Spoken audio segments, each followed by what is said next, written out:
Hey, beautiful people. Welcome back to a brand new episode of Point of View. Thank you so much for tuning in. Today, we are excited, as always, to welcome back the beautiful Ree and Shirley. Hey, y'all. How you doing? Coming up on today's show, Cynthia Erivo is set to star as Jesus in an upcoming Hollywood Bowl production. And the U.S. government is looking to cut off all purchases of junk food if you have food stamps. We have a lot to catch up on, so come on in, join the discussion. You're watching POV.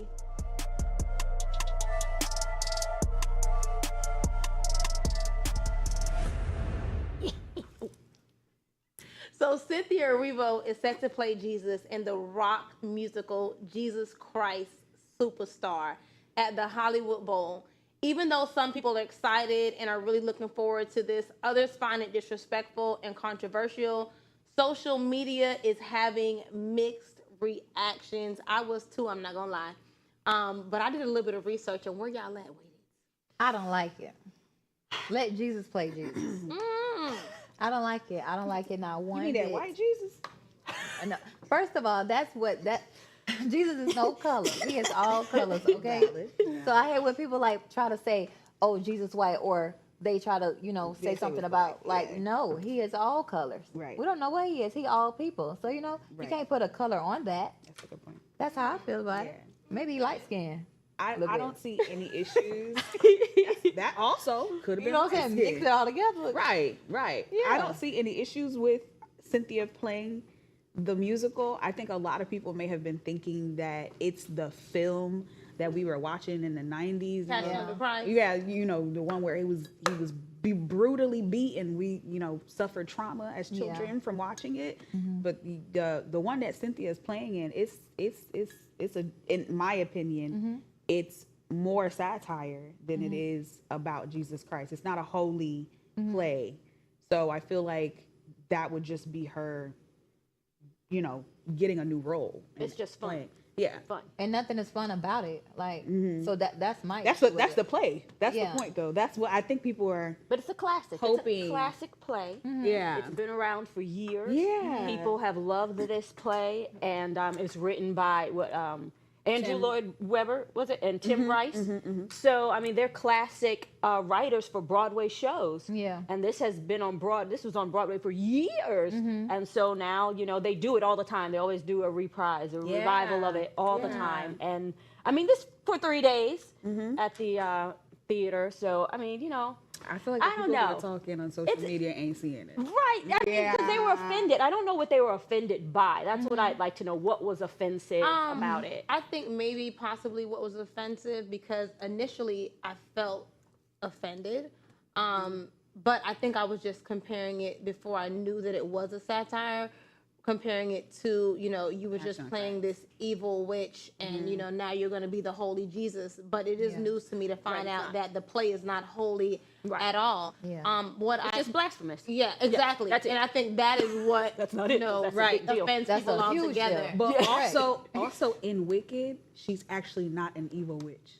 She's not an evil witch in Wicked. I haven't seen the movie, but the evil witch part that I'm getting from it, and I don't want to pass judgment, but just to me now, post Wicked, she looks like an evil witch. Right. Okay. But in the actual film, it's about discrimination against people of color, aka the green. Who are green. Yeah. So the discrimination of a person who's of color, and the interesting part about it is that her family is black, and she comes out green because of something that her black mother did.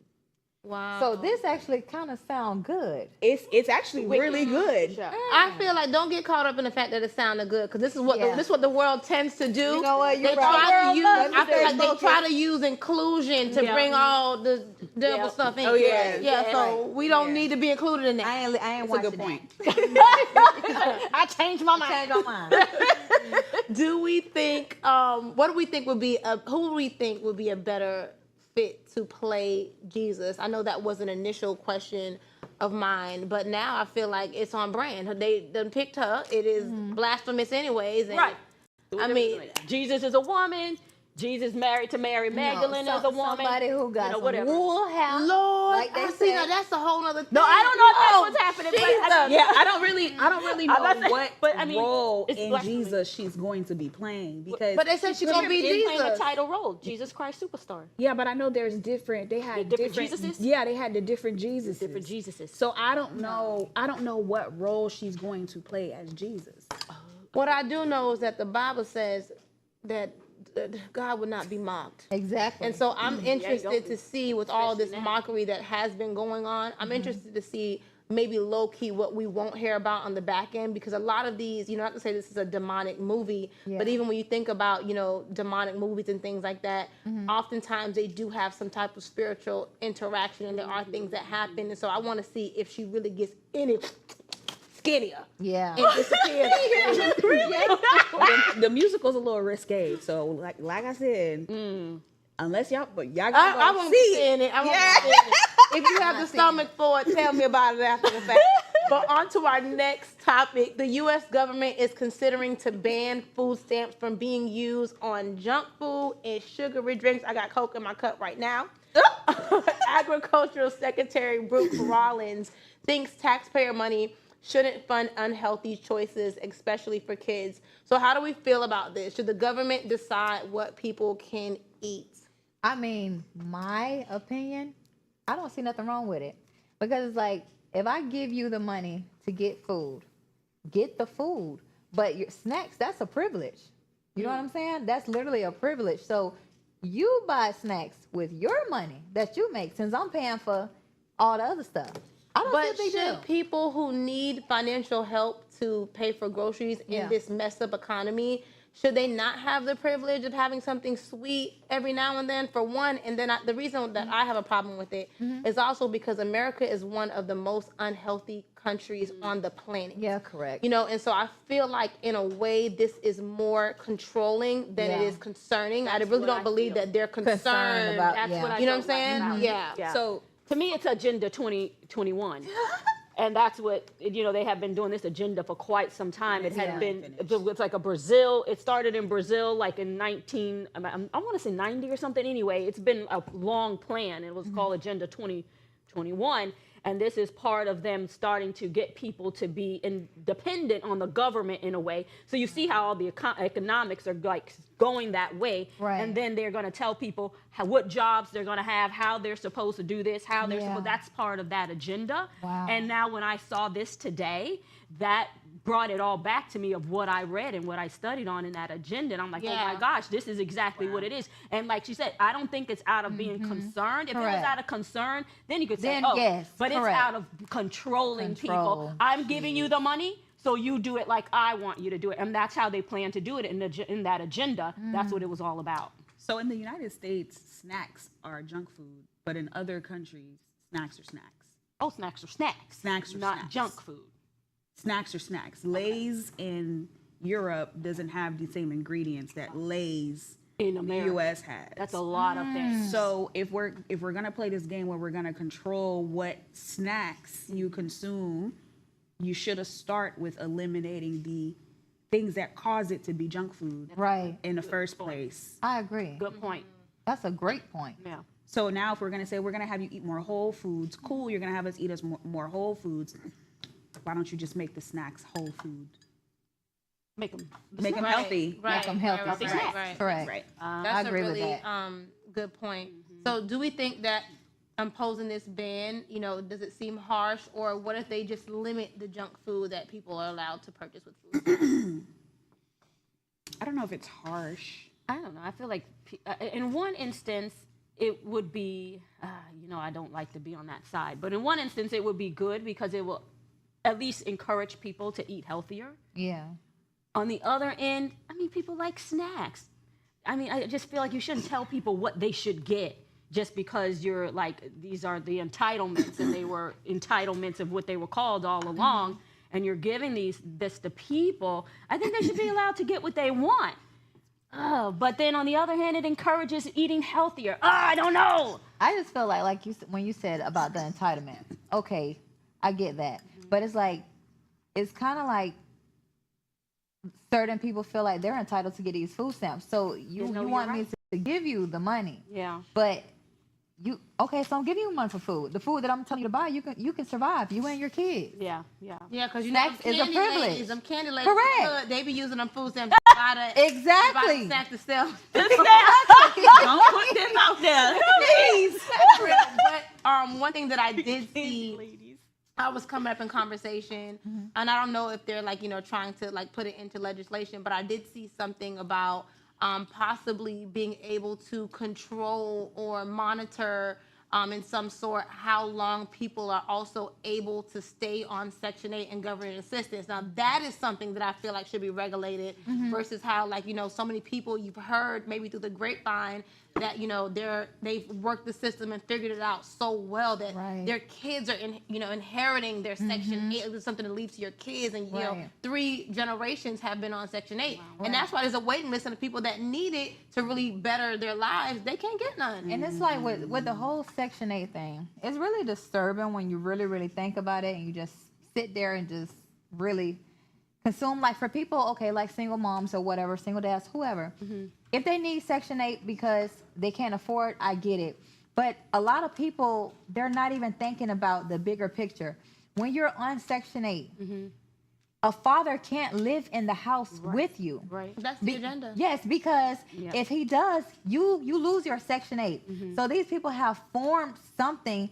So we can't even have a 2-parent household. So then what that do? That leaves this man to go find shelter somewhere else, which creates another broken home, and it just keeps going. But what about a failing That's economy? really good. We got to take a short commercial break. I hope maybe we can pick this up after the break. Y'all don't go nowhere. You watching POV.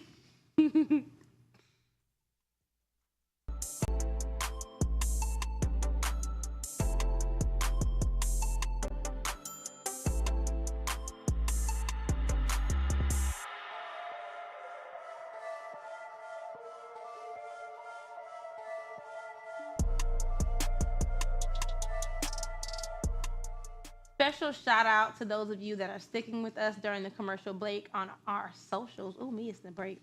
But we have a question for you guys at home and at the table. What is one lesson that you wish you learned earlier in life? I have so many, to be honest, but I feel like my number one, like I used to hear like my grandparents and stuff say, oh, wait till you're married. Right? That was gonna be but I never knew the importance of it, like to understand it even spiritually wise, like, so I'm just like, oh, okay, I'm gonna wait till I'm married, give my husband just whatever. And it's just like, hadn't I knew what I know now, it's like that really would have been a thing for real. And I just wish I would have just listened. For me, you should have bought that house when you were 7 years old. But no.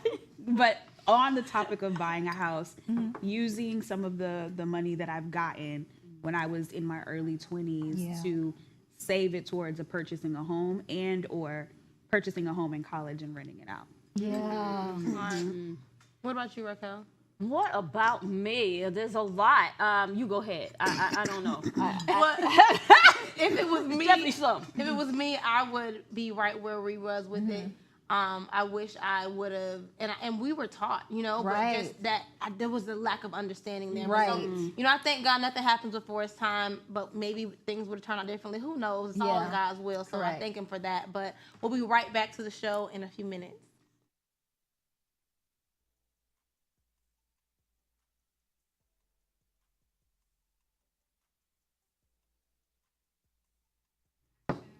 Welcome back, y'all. It's that time of the show where we talk about all things love, life, relationships, and everything in between.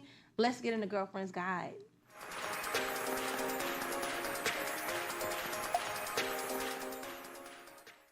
So, a Georgia woman's journey to motherhood took a heartbreaking turn after an IVF clinic implanted her with the wrong embryo. Christina Murray ended up giving birth to a black baby that was not biologically hers, and she later faced the painful decision to give the child up. Now she's seeking justice while holding on to hope for the future. In your opinion, what would you have done in her situation? So this is a white woman who had a black baby through IVF. I would have fell out my chair. Yeah, I would have fell out. Been like, what in the world happened Yes. here? Oh no, this is a problem. We Correct. need to figure this out. Correct. She's so Yeah. kind. It looked like she raised the child up Well, she until seemed about to have 3-4 really loved it. months. Yeah. Yeah, that's really heartbreaking. But you would have got my surrogate fee because that's 3 months plus holding the baby for 9 months. Right? You would have got any fees for my body having to be stretched, changed in any way, shape, or form. You would have probably have to pay for everything that I had to pay for to Yeah. keep that baby alive for 4 months. Yeah. I would have sued the whole center. It wouldn't even been no center no more. Like me as a black woman, if I would have went and I would have had a white baby, I would have literally been heartbroken. Sure. First of all, I don't want nobody else sperm that I don't want in me. Right. That's Especially with That's so. IVF. That's Yeah. like no. That's where I draw the line. Yeah. And then I have to gain. I done waited 9 months. Mm-hmm. Talk to this baby, read it, books, sung songs, build a bond, and now I got to give it away Yeah. because it's not even mine. And that's what she was hurt about. She seemed to have been really hurt about having to give the baby back. Like they were going to sue her, the family. They found the family Wow. that the baby belonged to.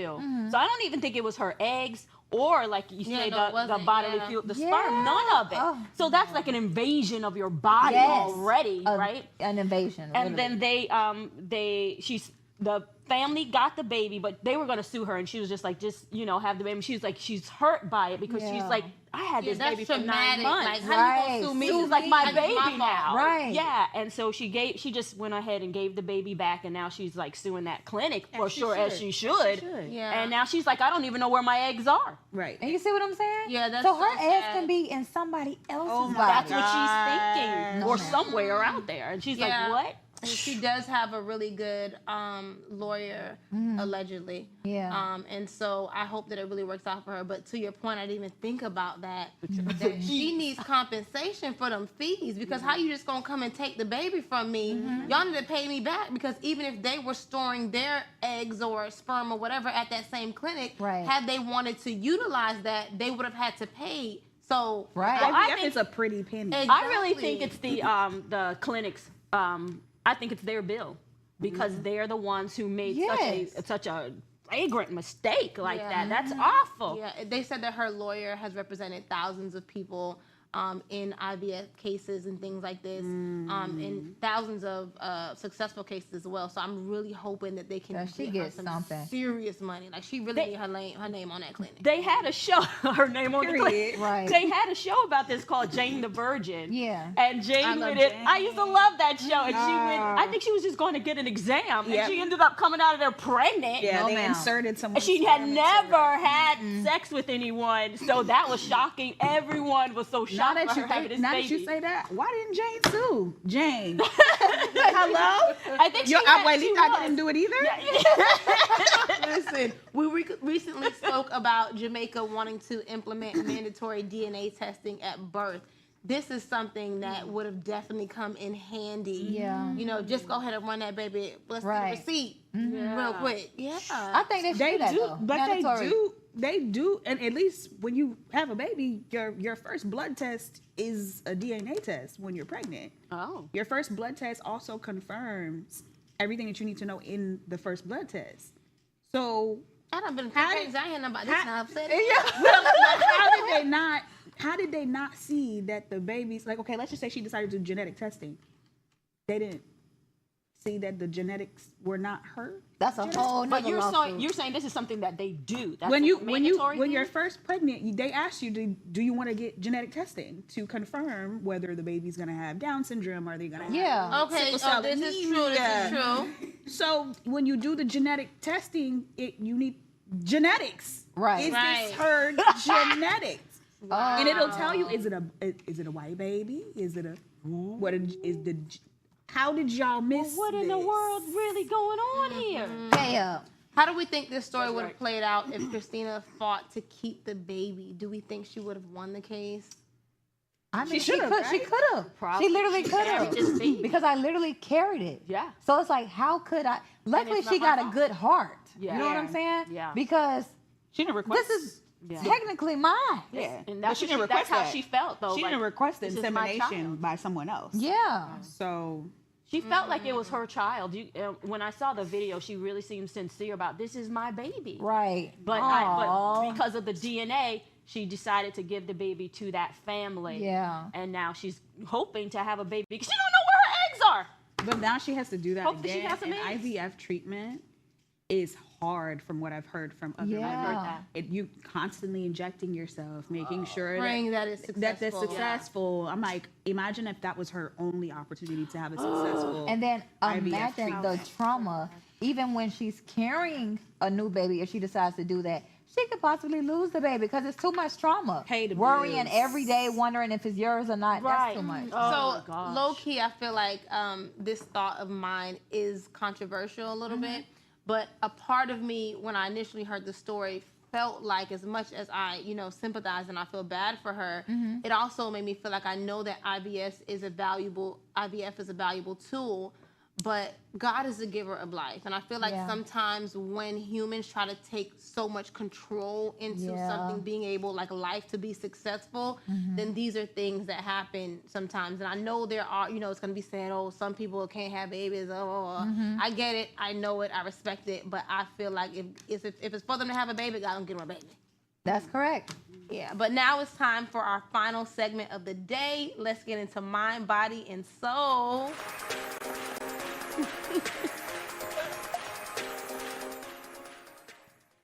We all feel stressed from time to time, right? Yes. Right? But right now, Whether it's work, right? Am I the only one? for real. Whether it's work, life, or just chaos of it all, we could all use a little break. So today we're talking stress management, easy and effective ways to decompress and take control of these overwhelming moments. So how do you guys unwind when life gets hectic? I have like 3 things that I do, mostly daily, but after I get out of the shower, I literally massage myself down. Like I massage my body. That's I why your have- skin looks so good. Exactly. Okay. I have Dr. Teal's spray, the Dr. Teal's oil. I got anything, and I literally act like I'm in a massage parlor because I love massages too. Okay. But I do that every day. I rub myself down. I massage my shoulders. Do like this. No, I be here because it'd be right there. Okay. Yeah. So then I do that. I spray my pillow with that Dr. Teal sleep spray. I know that's I do right. that. So I always try to go to sleep and make sure that my body is in a peaceful state. I only went to sleep mad one time that I can really recall. Yeah. But I'm not with that. I make Yeah. sure everything is in a peaceful state, and I just go sleep like a princess. I love that. Yeah. I like that. Thank you. So I work a very high stressful life because I own my own business. So life is very stressful for me. But my favorite thing to do is the moment I feel stressed is play gospel music. Yeah. So that I can calm down. A long hot shower. So none of the 5 minutes. We're talking 10, 20 minutes Yeah. hot shower. Spraying my bed with lavender oil. Telling you, lavender oil. Lavender oil so I can sleep peacefully. And then I journal my thoughts because Yeah. it's okay for me to be angry. It's not okay for me to express anger to people who didn't cause the anger Yeah. or the stress. Right. So I immediately, that my journal, write Same. everything down, get everything out of my mind. And normally I'll be fine Yeah. once I do those 4 steps. It works. Journaling really works. Yeah. I do that every morning. I'm gonna try it. Yeah, empty your mind. Just Yeah. empty. I like to burn the incense. I like to take a bath, a long bath. I like to have my favorite show. Yeah. Sitting there while Yeah. I'm in the bath Yeah. and playing. And I'd like to just do that, and then I just, when I'm going to sleep, I put on like maybe some Hertz or something, or put on some scriptures, Yeah. and just let that just keep filling the room And that- and calm me down. And then I feel a lot better when I wake up. Yeah. I love that for y'all. So what you I gotta doing? get into spraying this lavender I'm oil. telling you. Yeah, these Dr. Teal's on my pillow. you It's would hard sleep when like you a got baby. kids still sleeping in your bed though, baby. They might be over there choking. But it's actually good for them too. Just Yeah. put water. Spray them on it. Okay, Put some okay. water. Spray Spray on. that Dr. Teal's on everybody. Let's lay down. Peaceful. No, I'm gonna try it. I have this thing that I've always like. Maybe it's like a little mind game that I play with myself. And so, if I'm having like a bad, stressful, tension-filled day or moment, I give myself like maybe 10, 15 minutes. So whether that is a cry, a Yeah. scream, I got 10 minutes, Right. baby. After that, it's over. We're moving on to the next thing. And so it really helps me not to harbor negative feelings or energy. Right. And just, I don't let it fester, so it typically doesn't grow. I think it also came from just being very forgiving. And so I try to forgive myself, throughout Right. the day often. But sometimes I feel like I'm too forgiving. That's a topic for another day.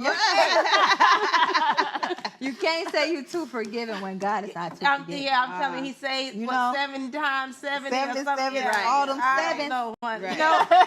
Right. No, you hit it I on also the go in nail. the sun.